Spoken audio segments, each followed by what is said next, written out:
1 Coríntios 10. Glória a Deus.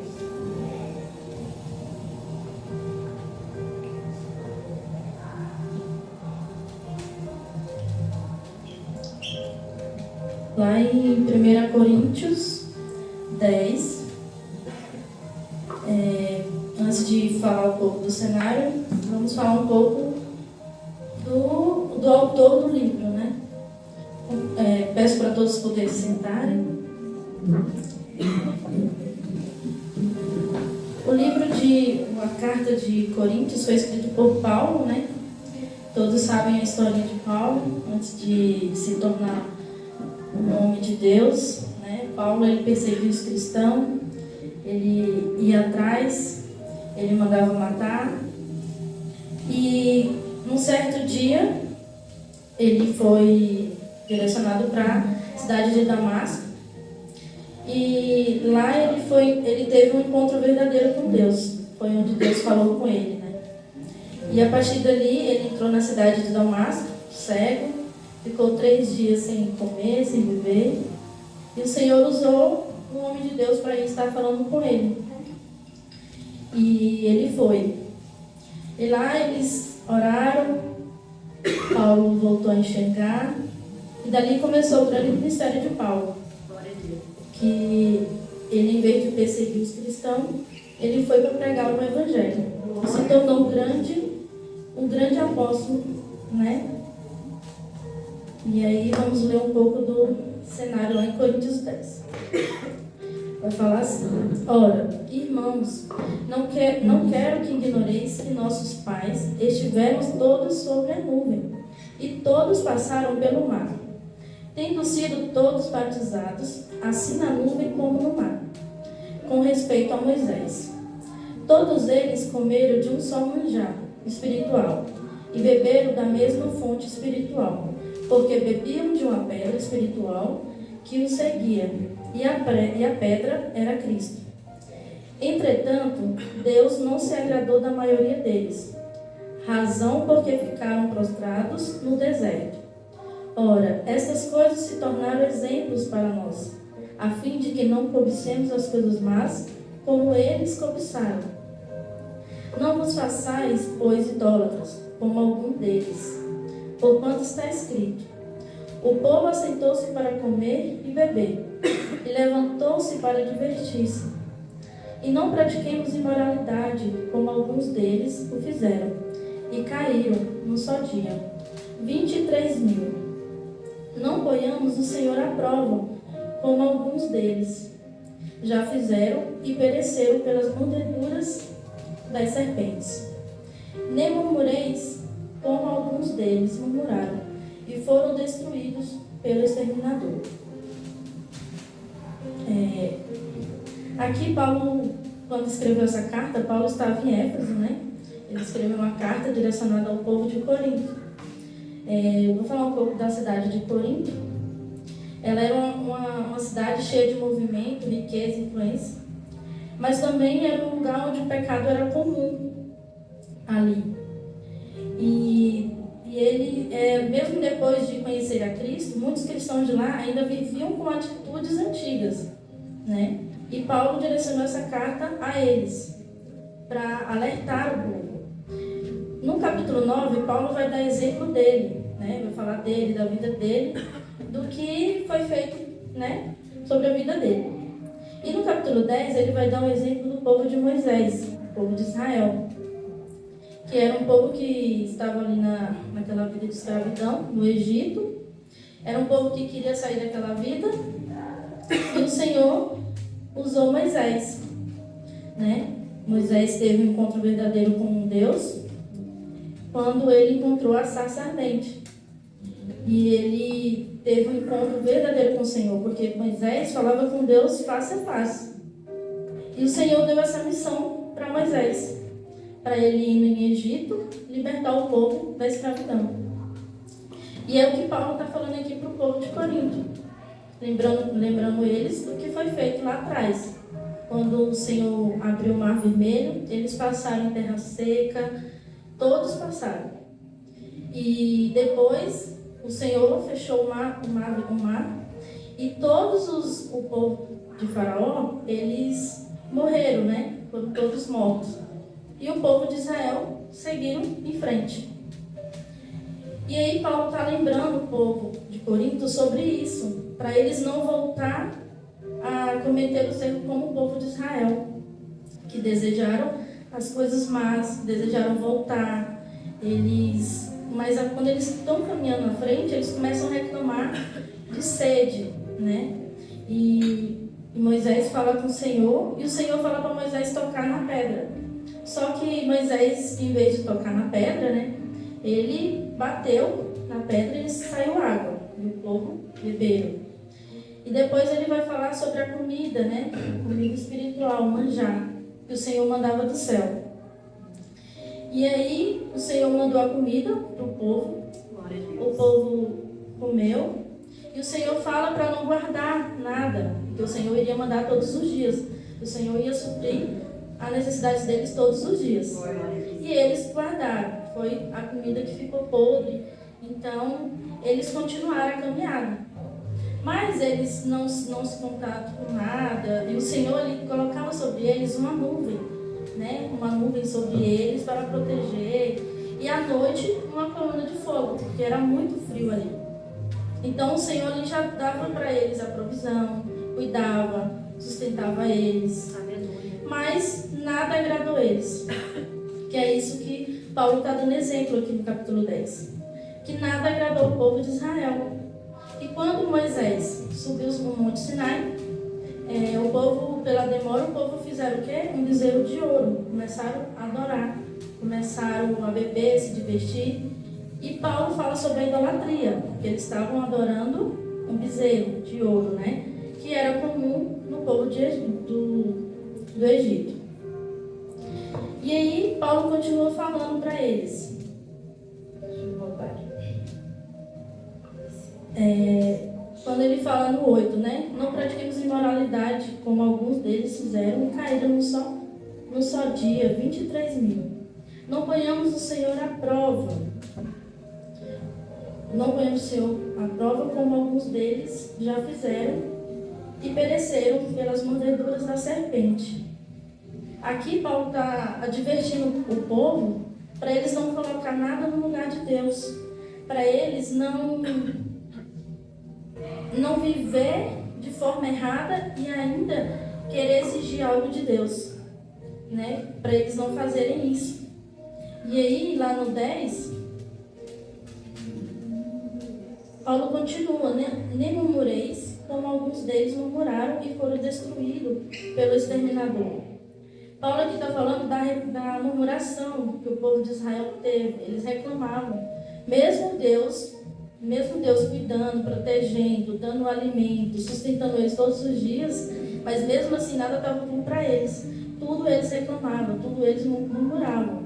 Então, Paulo está dando um exemplo e falando da experiência do povo de Israel. Então, se a gente for trazer para os nossos dias hoje, não é diferente.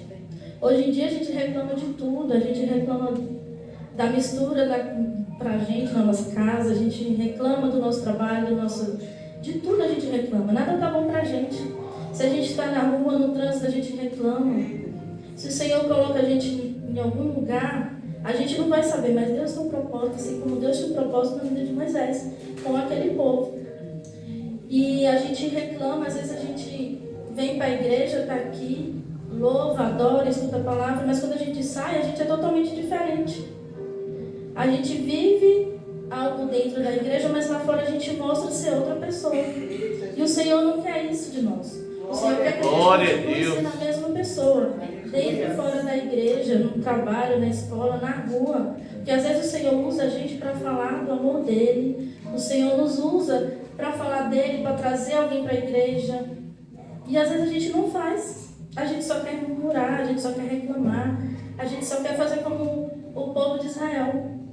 Mesmo Deus falando com nós, a gente escuta a voz do Espírito, a gente sente a presença, mas a gente não quer saber, a gente só quer continuar reclamando. E às vezes a murmuração, a reclamação, ela nos afasta de Deus.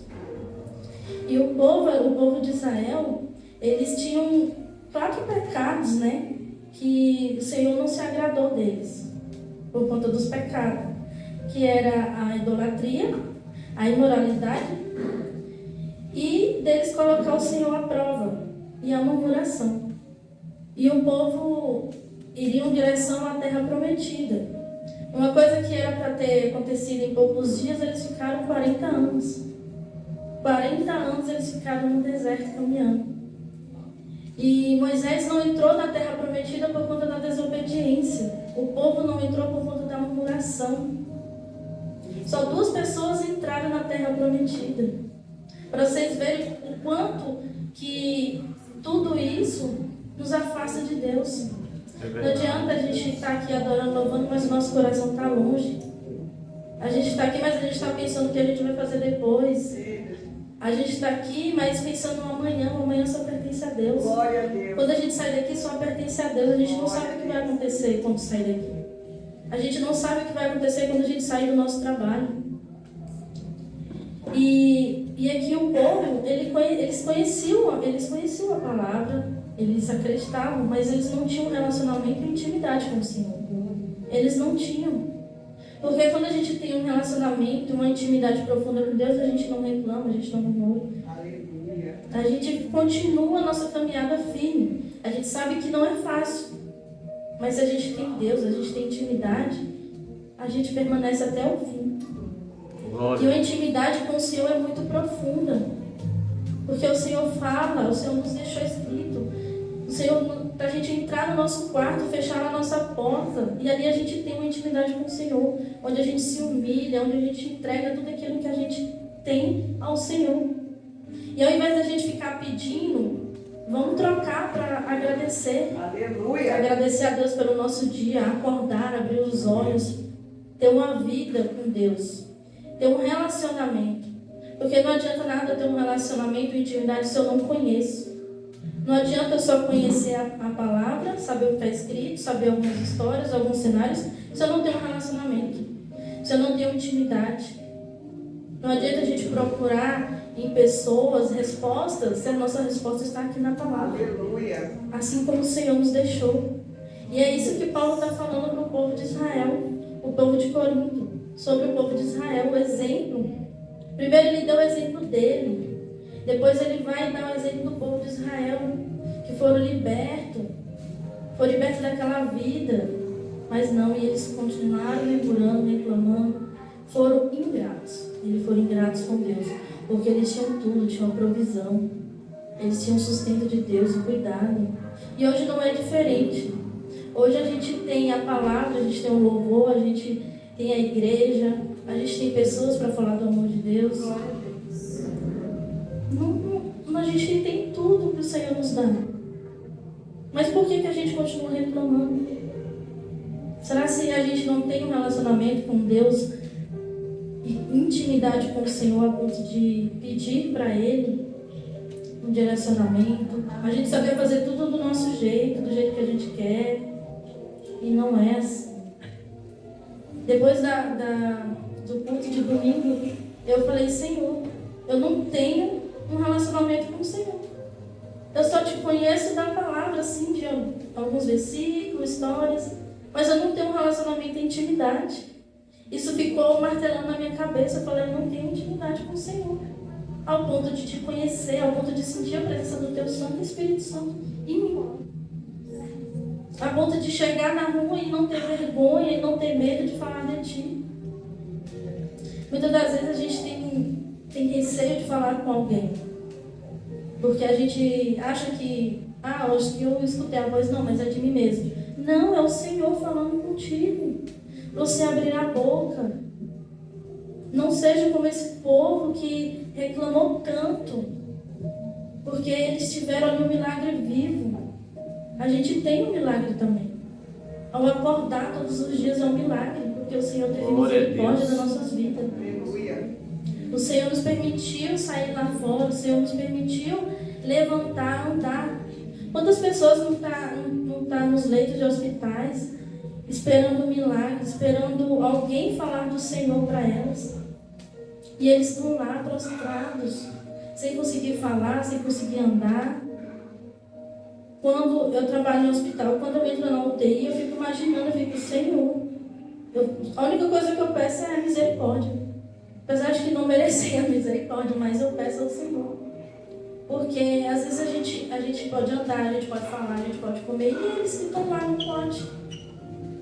Não conseguem falar, não conseguem dizer onde está doendo. Mas eles estão lá. Muitos deles estão esperando um milagre. Muitos deles pedem a Deus em pensamento. Porque hoje em dia a gente tem que parar de pedir, ficar pedindo. A gente tem que começar a agradecer. Glória a Deus. Agradecer a Deus por tudo que Ele faz, por tudo que Ele fez, por tudo que Ele ainda irá fazer. E assim a gente tem que ser. Um coração grato ao Senhor. E depois que eu ouvi a pregação no domingo,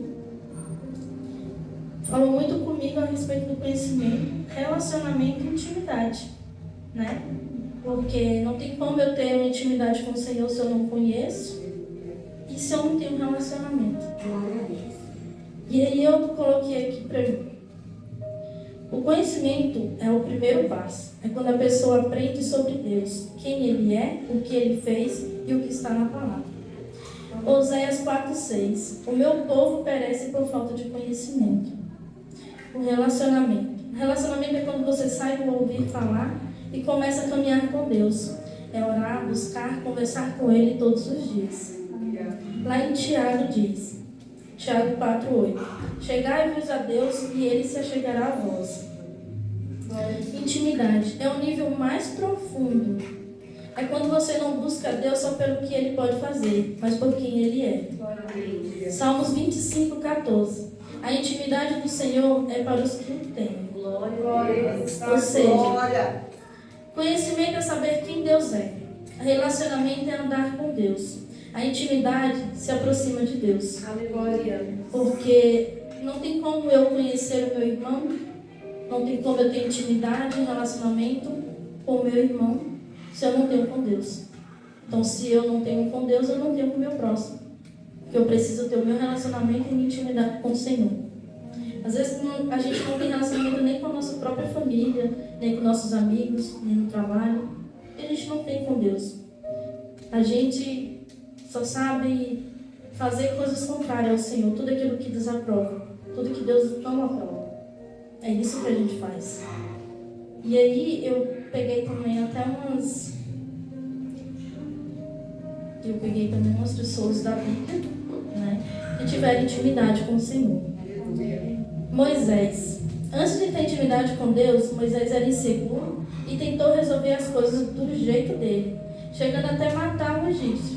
Ele fugiu e viveu anos no deserto, longe do propósito. Só depois do encontro com Deus, na sarça ardente, é que começou um verdadeiro relacionamento e sua vida foi totalmente direcionada por Deus. Davi. Antes de ser rei, era apenas um jovem pastor, esquecido até pela própria família. Ele não tinha posição nem conhecimento, mas foi num secreto, cuidando das ovelhas, que ele começou a desenvolver intimidade com Deus. E isso o preparou para tudo que viria depois. Pedro era impossível, falava sem pensar e muitas vezes agia pela emoção. Antes de amadurecer na fé, ele chegou a negar Jesus. Mas depois que desenvolveu um relacionamento verdadeiro com Deus, se tornou firme, corajoso e um grande líder na igreja. Maria Madalena. Antes de ter um encontro com Jesus, Maria Madalena vivia pressão a opressões espirituais. Sua vida era totalmente diferente. Mas depois que conheceu a Cristo, foi transformada e se tornou uma mulher fiel e cheia de amor por Deus. Paulo. Antes da conversão, Paulo perseguiu os cristãos e achava que estava certo. Ele tinha conhecimento, mas não tinha intimidade com Deus. Depois de um encontro real com Jesus, sua vida mudou completamente. E ele passou a viver totalmente para Deus. E quando a Bispa me falou que eu ia pregar, eu já tinha essa palavra em mente, essa passagem. E eu fui estudar. E eu comecei a estudar e eu comecei a pensar realmente na minha vida. Eu falei, gente, hoje em dia a gente vive assim. A gente vive querendo voltar às práticas antigas. Só que não, a gente é cristão. O Senhor nos resgatou lá atrás. O Senhor nos quer aqui para falar do amor dele, da palavra. O Senhor quer que a gente vá além. A gente vai, mas sem medo, e confiar mais nele. Não murmurar, ser grato, agradecer. Agradecer por tudo. Até pelos dias maus, pelos dias bons, pelos momentos difíceis. Às vezes a gente não tem o que comer, mas a gente tem que agradecer. Às vezes a gente pega um caminho errado, em vez de reclamar, murmurar, agradeça. Porque às vezes o Senhor te colocou naquele caminho com um propósito. Se a gente está num lugar, é um propósito. Se a gente está aqui hoje, nessa congregação, falando do amor de Deus, louvando, adorando, é porque tem um propósito. Assim como Deus tinha um propósito na vida de Moisés, com o povo de Israel, o Senhor tem um propósito na nossa vida. E é isso que Paulo está falando aqui para o povo de Corinto. É um propósito em todas as coisas. E essa foi a palavra que o Senhor colocou no meu coração. Espero que tenha alcançado a vida de vocês também, assim como alcançou a minha, né? E aqueles que nos assistem, que o Senhor possa alcançar a sua vida, que você comece a agradecer a Deus por tudo aquilo que Ele tem feito em sua vida. Deus abençoe. Palavra viva, tua voz.